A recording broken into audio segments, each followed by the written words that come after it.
Hello students, so in the continuation of this chapter wave motion, today we are going to talk about the speed of a plane wave, speed of a traveling wave. So students, last class में मैंने आपको equation of plane progressive travelling wave discuss किया था और equation of plane progressive travelling wave की मैंने दो equation आपको बताई थी। एक थी y is equal to r sine 2 pi by lambda into vt minus x. We generally consider wave is traveling along positive x axis. हम ये मान के चलते हैं कि हमारी वेव पॉजिटिव x axis के along ट्रेवल कर रही है। तो प्लेन वेव का मैंने इक्वेशन बताया था y is equal to r sine 2 pi by lambda into v t minus x, या दूसरी फॉर्म मैंने आपको बताई थी r sine omega t minus k x. यहाँ पर जो v वाली टर्म है, वेलोसिटी वाली टर्म है, ये बहुत इंपॉर्टेंट है क्योंकि किसी भी वेव का वेव मोशन में स्पीड बहुत ही इंपॉर्टेंट फीचर होता है, क्योंकि स्पीड काफ़ी कुछ फैक्टर डिटरमिन करता है। स्पीड से ही वेव के मोमेंटम का पता लगेगा, उसकी एनर्जी का पता लगेगा, ठीक है, और क्या क्या उसमें चेंजेस हो रहे हैं। ओके, तो वेव का जो इम्पोर्टेंट फीचर है वो उसकी स्पीड है। तो मैं यहाँ पर पहले आपको स्पीड के बारे में कुछ आइडिया, कंप्लीट आइडिया दे देता हूँ ताकि आपको ये कन्फ्यूज़न ना हो कि किसी भी मीडियम में, किसी भी बॉडी में प्लेन वेव का, मैकेनिकल वेव का, चाहे वो ट्रांसवर्स वेव है, चाहे वो लॉन्गिट्यूडनल वेव है, उसकी स्पीड कितनी होगी। तो स्पीड यहाँ पर v है और यहाँ स्पीड हमें दिखाई नहीं दे रही, लेकिन यहाँ से भी स्पीड को कैलकुलेट किया जा सकता है। Because wave travels in a medium with definite speed, wave travels in a medium with definite speed. ये दोनों की दोनों इक्वेशन प्लेन वेव की इक्वेशन है, जो उस प्लेन वेव की इक्वेशन है जो किसी मीडियम में v कांस्टेंट वेलोसिटी से ट्रेवल कर रही है। तो वैसे तो आप कह सकते हैं कि सर ये डिस्प्लेसमेंट हो गया, so v is equal to d y by d t, यहाँ से भी स्पीड निकल आएगी, बिल्कुल निकल आएगी, कोई प्रॉब्लम वाली बात नहीं है। लेकिन इतने झमेले में हमें नहीं पढ़ना, डिफरेंशियल में बायोलॉजी स्टूडेंट्स को डिफरेंशिएशन करने में प्रॉब्लम हो सकती है। तो सीधे एक्सप्रेशन में आपको स्पीड के बताने जा रहा हूँ। तो स्पीड ऑफ ट्रेवलिंग वेव पिछली क्लास में मैंने आपको बताया v is equal to nu lambda, 9th class का है। अब इसकी अगर बात करें तो इस इक्वेशन से y is equal to r sine omega t minus k x से स्पीड ऑफ वेव, जिसको वेव वेलोसिटी वी डब्ल्यू भी लिखते हैं, ओमेगा बाई के। अब ये ओमेगा बाई के इस v is equal to nu lambda से ही ड्राइव हो जाएगा, बिकॉज k की वैल्यू क्या होती है 2 पाई बाई लेमडा। अब यहाँ पर अगर मैं क्या करता हूँ v is equal to 2 pi, v is equal to nu lambda में 2 पाई से मल्टीप्लाई कर दूँ और 2 पाई से डिवाइड कर दूँ, तो ये 2 पाई न्यू बन जाएगा। 2 पाई न्यू अपॉन इसको मैं लिख सकता हूँ 2 पाई बाई लेमडा। ये 2 पाई न्यू क्या हो गया, ये ओमेगा हो गया और ये के हो गया। तो v is equal to omega by k. अब एक साइंटिस्ट थे हमारे न्यूटन साहब, न्यूटन साहब ने मैकेनिक्स में बहुत कंट्रीब्यूशन दिया।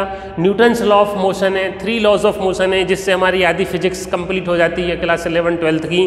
तो उन्होंने यहाँ पर भी कंट्रीब्यूशन किया और स्पेशली वो ये जानना चाहते थे कि भाई स्पीड ऑफ साउंड, चूँकि साउंड की जो स्पीड होती है वो एयर में बहुत इंपॉर्टेंट होती है।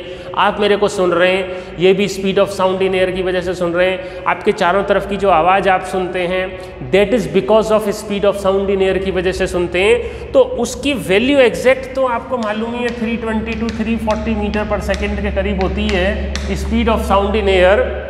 लेकिन स्टूडेंट्स ये आई कैसे, ये न्यूटन सर ने एक फॉर्मूला दिया था, वो ट्राई किया था बट एग्जैक्ट नहीं आई थी। अब देख लें क्या Newton's formula for speed of sound in air, एक इंपॉर्टेंट क्वेश्चन बनता है एग्जामिनेशन पॉइंट ऑफ व्यू से। सो न्यूटन ने ये एज्यूम किया कि जो फॉर्मेशन ऑफ साउंड वेव है वो एक आइसोथर्मल प्रोसेस है। साउंड वेव एक लॉन्गिट्यूडनल वेव्स हैं, sound wave in air are longitudinal wave. तो longitudinal waves are form due to formation of compression and rarefactions in the particles of the medium. तो उन्होंने कहा कि भाई ये एक आइसोथर्मल प्रोसेस है और ये एक स्लो प्रोसेस है, चूँकि हीट जो है कांस्टेंट रहनी चाहिए, मतलब टेम्परेचर कांस्टेंट रहना चाहिए, तो स्लो प्रोसेस में ही ऐसा पॉसिबल होगा। कंप्रेशन में जितना हीट प्रोड्यूस होता है, रेयरफेक्शन में उतना हीट रिलीज होता है, तो टेम्परेचर कांस्टेंट रहता है। तो अब इससे पहले आप ये कुछ 3 इंपॉर्टेंट फॉर्मूले हैं लॉन्गिट्यूडनल वेव का, सॉलिड बार के अंदर speed under root y by rho. देखो क्या होता है कि किसी भी मीडियम में मैकेनिकल वेव के बनने के लिए और चलने के लिए मैंने 3 चीज़ें बताई थी। क्या बताई थी? एक तो इलास्टिसिटी, तो जितने भी फॉर्मूले स्पीड के आएंगे उन सब में इलास्टिसिटी कहीं ना कहीं आएगी।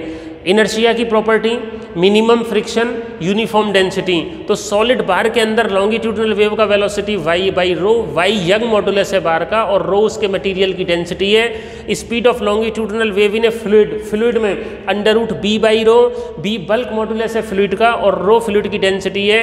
बहुत इंपॉर्टेंट है, वेरी वेरी इंपॉर्टेंट, आप इसको यूज भी करते हैं। Speed of transverse wave in a solid तो सिंपल हो गई under root eta by rho, in a stretched string very important under root T by m. आप गिटार प्ले करते हैं, आप वायलिन प्ले करते हैं, तो जो स्ट्रिंग होती है, जो सिंपल वायर होता है, when it is plugged then transverse waves are formed in a stretched string and the speed is under root T by M.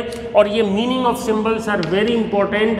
T is the tension और M is the mass per unit length. ये ध्यान रखना, M is mass per unit length, M is not the mass. So ये फॉर्मूले। अब Newton साहब की बात करते हैं, जो speed of sound wave in air की बात कर रहे थे कि भाई ये आइसोथर्मल प्रोसेस है, तो under root b by rho से ये आ गया under root b by rho. अब ये 2 तरह का बल्क मॉडुलस होता है, आइसोथर्मल और adiabatic, depending on the type of process. ठीक है, तो न्यूटन सर के अकॉर्डिंग ये जो प्रोसेस था फॉर्मेशन ऑफ साउंड वेव्स का, it was isothermal. So under root b i by rho. अब कांस्टेंट टेम्परेचर पर ये इक्वेशन होती है, p v is equal to constant, इसको डिफरेंशिएट करेंगे partially, p d v plus v d p is equal to 0। So p is equal to minus v d p by v is equal to b i. तो ये यहाँ पर आ गया P by रो। तो P N T P पर अगर मैं लूँ, पी 1 ATM होता है, इसको पास्कल में कन्वर्ट कर लेंगे। डेंसिटी ऑफ एयर 1.293 होती है।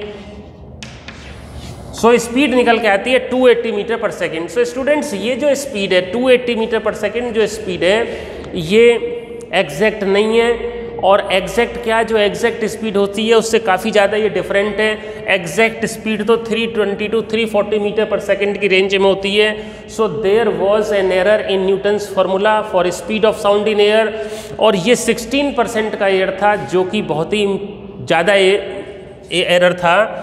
ठीक है, कंसीडरेबल एरर था, इस एरर को हम इग्नोर नहीं कर सकते थे। So it was corrected bye Laplace. So Newton's के फॉर्मूले को लाप्लास वाज ए मैथमेटिशियन, उन्होंने करेक्ट किया था। उन्होंने कहा कि भाई ये जो इनका बल्क मॉडुलस ऑफ इलास्टिसिटी लिया है, ये आइसोथर्मल नहीं है।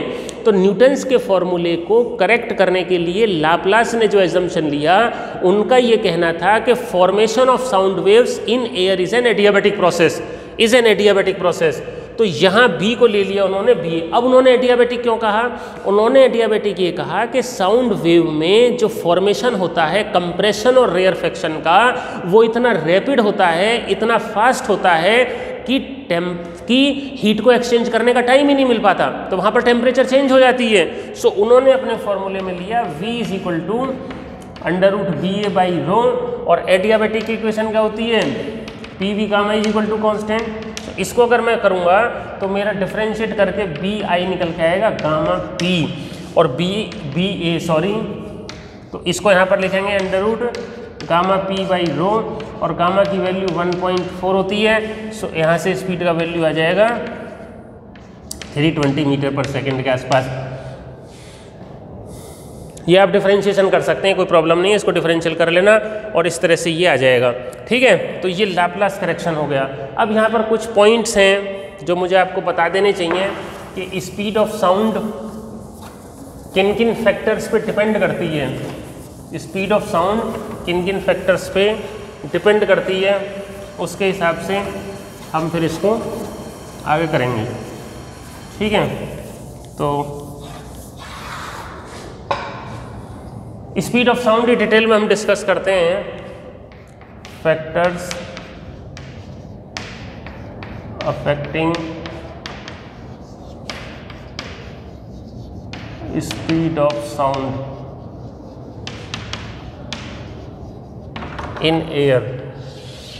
ठीक है, फर्स्ट इफेक्ट है नंबर 1, इफेक्ट ऑफ डेंसिटी।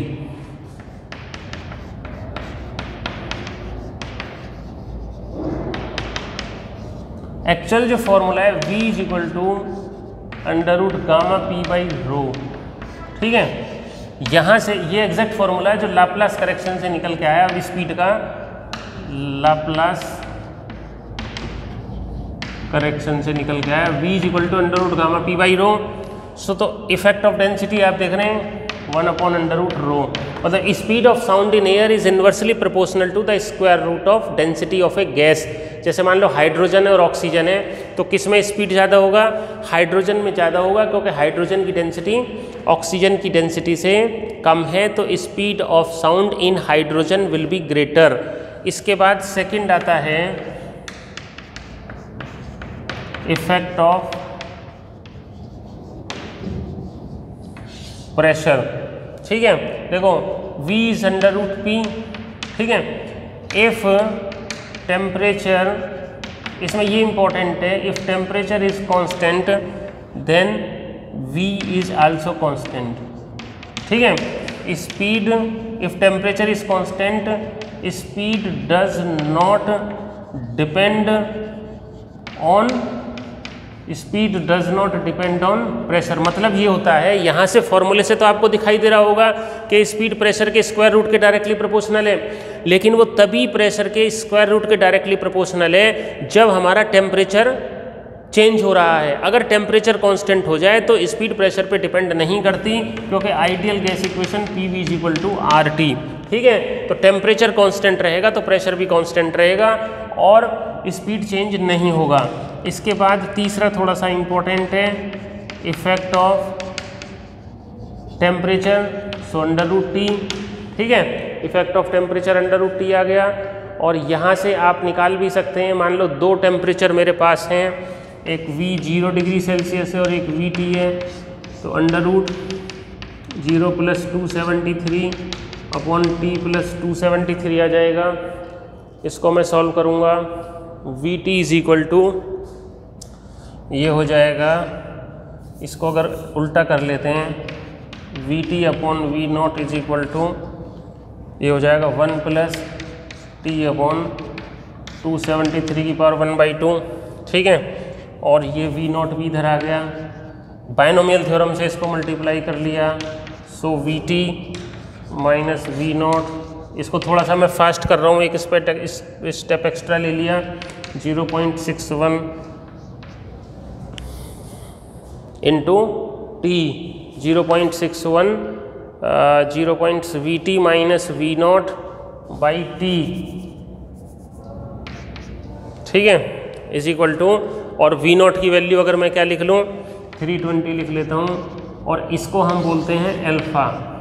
ठीक है, मीटर पर सेकंड पर डिग्री सेल्सियस। मतलब बहुत इंपॉर्टेंट टर्म ये होती है, क्या होती है, ये हमें ये बताती है कि टेम्परेचर इंक्रीज करने से स्पीड इंक्रीज होती है। If you increase the temperature of air और gas then speed of sound also increases. तो मतलब क्या हो गया, sound travels faster on a hot summer day than a cold winter day. ठीक है, तो 1 डिग्री सेल्सियस राइज करने से जो होती है उसको अल्फा बोलते हैं। VT minus V naught by T is equal to 0.61 metre पर second per degree Celsius. So this is the increase in speed of sound per degree Celsius rise in temperature. ठीक है, इसके बाद effect of humidity, effect of humidity आपको पता है V is directly proportional to under root rho. So rho dry होती है और एक ह्यूमिड होती है। Rho humid is less then row dry. ठीक है, सो V humid is greater than V dry. मतलब जैसे जैसे ह्यूमिडिटी का मतलब ये होता है कि amount of water present in atmosphere, तो जो अमाउंट जितना ज़्यादा वाटर वेपर एटमॉस्फेयर में होएगा तो एयर का डेंसिटी कम होगा। ये एयर की डेंसिटी के इन्वर्सली प्रोपोर्शनल है। तो ह्यूमिड एयर की डेंसिटी ड्राई एयर की डेंसिटी से कम होती है, क्योंकि उसमें वाटर वेपर आ जाती है। तो स्पीड ह्यूमिड एयर में साउंड का ज़्यादा होगा, मतलब sound travels faster on a rainy day. Okay students, so इस तरह से हमने यहाँ पर इस क्लास में स्पीड के बारे में ही डिस्कस किया था, और Newton's formula, Laplace correction, what are the factors which affect the speed of sound in air, ये हमने डिस्कस कर लिया। ओके, तो अब हम अगली जो क्लास, एक और क्लास इसकी बची है, लास्ट क्लास होगी, उसमें चैप्टर खत्म हो जाएगा। Okay, thank you and thank you so much.